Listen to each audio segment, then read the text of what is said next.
Welcome back to Arya sir. Maths plus motivation class 10th mathematics में है। आज एक बार पुनः बहुत इम्पोर्टेंट सवाल जो 6 अंकों में पूछा जाता है, ऐसा सवाल आपके सामने है।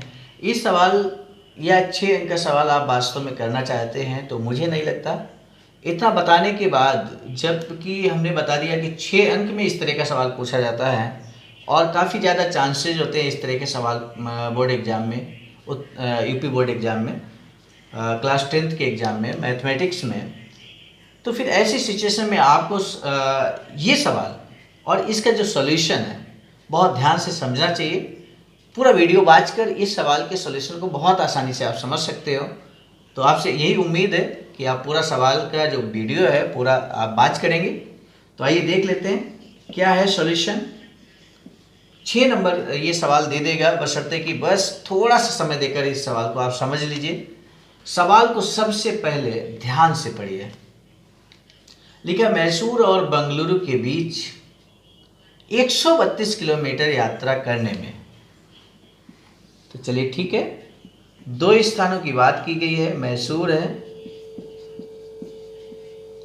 और बंगलुरु है।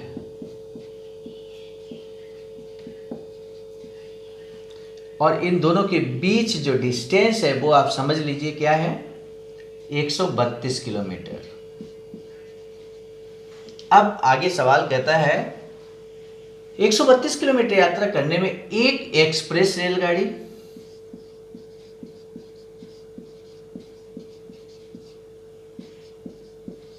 एक्सप्रेस रेलगाड़ी है और क्या है, और दूसरी रेलगाड़ी यहां पर कौन सी है, सवारी गाड़ी, यानी कि पैसेंजर ट्रेन। दो गाड़ियां हैं, सवारी गाड़ी से 1 घंटा कम समय लेती है। कब? यदि एक्सप्रेस रेलगाड़ी की औसत चाल सवारी गाड़ी की औसत चाल से 11 किलोमीटर प्रति घंटा अधिक हो। तो यहां पर मानना पड़ेगा सवारी गाड़ी की औसत चाल x किलोमीटर प्रति घंटा, x किलोमीटर प्रति घंटा सवारी गाड़ी की औसत चाल मान ली। तो फिर एक्सप्रेस, ये सवाल कहता है कि एक्सप्रेस रेलगाड़ी की औसत चाल क्या कह रहा है कि यदि 11 किलोमीटर प्रति घंटा अधिक हो, यानी कि x + 11 kilometre per hour, 11 kilometre प्रति घंटा अधिक हो एक्सप्रेस रेलगाड़ी की जो औसत चाल है वो सवारी गाड़ी से। तो यहां पर हमने ये लिख लिया है। अब सवाल ये कहता है 132 किलोमीटर की दूरी है। सोचिए 132 किलोमीटर सामान्य तौर पर जो समय लगेगा वो कितना लगेगा, सामान्य तौर पर वो हो जाएगा 132/x। दूरी बटे चाल हमने देखा है, दूरी बराबर क्या होता है, दूरी बटे चाल ये समय का सूत्र होता है। ठीक है, समय बराबर दूरी बटे चाल होता है। तो दूरी कितनी, x किलोमीटर, 132 किलोमीटर और चाल है यहाँ पर x किलोमीटर प्रति घंटा। ये सवारी गाड़ी की है, ये सवारी गाड़ी द्वारा समय लगेगा और जो एक्सप्रेस गाड़ी द्वारा समय लगेगा, सवाल के अकॉर्डिंग जब औसत चाल से, यहाँ लिखा है एक्सप्रेस रेलगाड़ी की औसत चाल सवारी गाड़ी की औसत चाल से 11 किलोमीटर प्रति घंटा अधिक हो। तो 11 किलोमीटर प्रति घंटा यानी कि x + 11, दूरी उतनी ही है 132/x + 11 घंटे। ये तो हमने सामान्य तौर पर एक जो सवारी गाड़ी है उसके द्वारा समय कितना लगेगा, एक्सप्रेस रेलगाड़ी के द्वारा कितना समय लगेगा ये हमने बताया। लेकिन प्रश्न के अकॉर्डिंग जो यहाँ कंडीशन अप्लाई करना है तो यहाँ लिखना पड़ेगा प्रश्न अनुसार। तो प्रश्न के अनुसार सवाल ये कहता है, फिर हमें पहली लाइन पढ़नी होगी, 132 किलोमीटर यात्रा करने में एक एक्सप्रेस रेलगाड़ी सवारी गाड़ी से 1 घंटा कम समय लेती है। तो एक्सप्रेस रेलगाड़ी का समय क्या है देख लीजिए, ये है 132/x+11। और ये रेलगाड़ी एक्सप्रेस रेलगाड़ी सवारी गाड़ी से 1 घंटा कम समय लेती है। सवारी गाड़ी का औसत चाल 132/x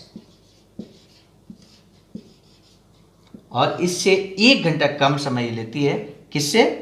सवारी गाड़ी से। तो सवारी गाड़ी का टाइम ये है और इससे 1 घंटा कम समय लगेगा, तो माइनस कर दीजिए। तो ये जो समीकरण बना बस इसको हम सॉल्व करेंगे, फाइनली आंसर निकल आएगा। हमें निकालना क्या है देखिए, समझ लीजिए। सवारी गाड़ी की औसत चाल निकालनी है, दोनों रेलगाड़ियों की औसत चाल, और एक्सप्रेस रेलगाड़ी की औसत चाल क्या हो जाएगी x+11, यानी कि x की जो भी वैल्यू आएगी उसमें 11 और ऐड हो जाएगा।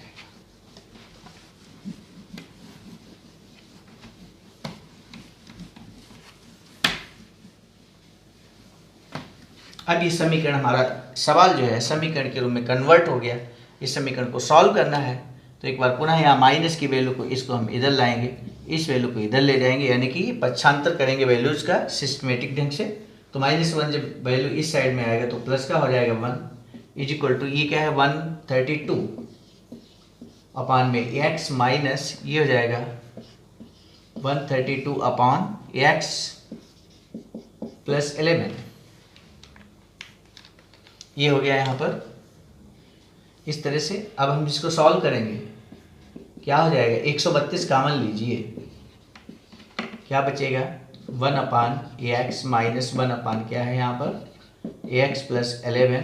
सिंप्लीफाई करना है, ये जाएगा 132 क्रॉस मल्टीप्लाई कीजिए यहाँ पर ब्रैकेट के अंदर, तो x+11 माइनस x अपान में हो जाएगा x+11। माइनस x और प्लस का x कैंसिल हो जाएगा, इसको हम हटा देते हैं यहाँ पर। सिंपली यहाँ कैलकुलेशन है जिसको हमें समझना ही पड़ेगा। 11 और 132 का मल्टीप्लाई कर देंगे, अपान में ब्रैकेट को खोल दीजिए तो x² + 11x हो जाएगा। क्रॉस मल्टीप्लाई करेंगे तो ये जाएगा x² + 11x is equal to यहाँ 11 दूनी 22, 11 तिया 33, 33 और 2 35, 11 1 11 और 3।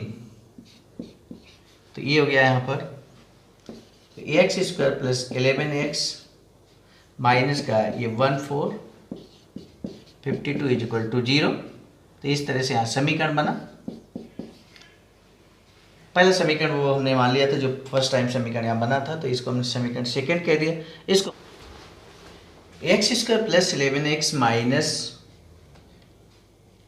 1452, तो इसको आप ध्यान से देख लीजिए। ये द्विघात समीकरण बना है।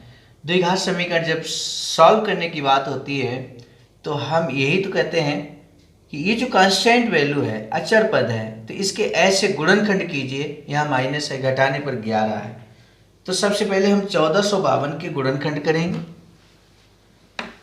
और ये देखिए गुणनखंड हमने पहले से ही कर दिया है समय बचत के लिए।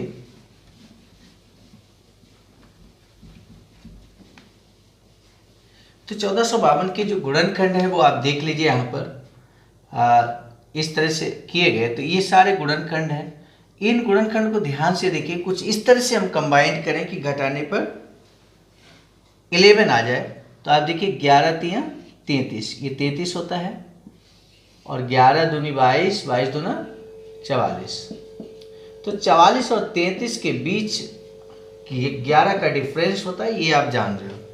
तो बस यही हमें यहाँ पे सॉल्व करना है, यानी कि हम इसको सॉल्व करेंगे तो x² + 11x 11x यहीं पर चेंज कर लीजिए। 11 की जगह आप रख लीजिए 44 माइनस 33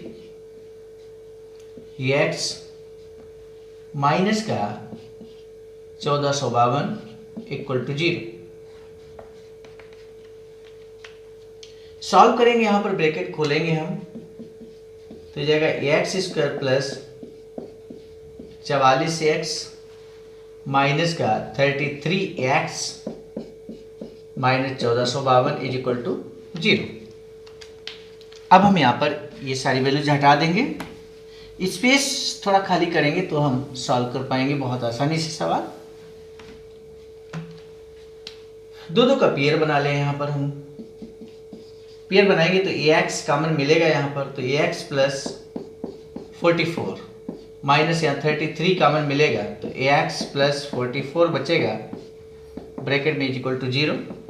तो ये जाएगा x प्लस 44 यानी कि कुछ इस तरह से लिखेंगे हम ax माइनस 33 सेकेंड ब्रैकेट में इक्वल टू 0। तो इसको हम करेंगे ax प्लस 44 इक्वल टू 0, तो क्या हो जाएगा ax is equal to minus का 44 मिलेगा, या फिर ax minus 33 is equal to 0, तो ax इज इक्वल टू 33 आपको मिलेगा। निकालना तो हमें x की वैल्यू थी, लेकिन सवाल क्या था, सवाल को आप ध्यान कीजिए। सवाल में ये था कि सवारी गाड़ी की औसत चाल ज्ञात कीजिए और एक्सप्रेस रेलगाड़ी की औसत चाल ज्ञात कीजिए। तो हमने, आपको याद होगा, सवारी गाड़ी की जो औसत चाल है वो माना था, क्या था, x किलोमीटर प्रति घंटा, और x की वैल्यू यहां पर ये मान्य नहीं होगी। क्यों नहीं मान्य होगी? क्योंकि ये ऋणात्मक है। रेलगाड़ी की चाल कभी ऋणात्मक नहीं होती है, धनात्मक होती है, यानी कि धनात्मक वैल्यू लेंगे 33। तो औसत चाल जो सवारी गाड़ी की औसत चाल है वो हो जाएगा 33 किलोमीटर प्रति घंटा बराबर, और एक्सप्रेस रेलगाड़ी की औसत चाल हमने आपको बताया x प्लस 11 किलोमीटर प्रति घंटा, यानी कि ये जाएगा ax की वैल्यू कितनी है 33 प्लस 11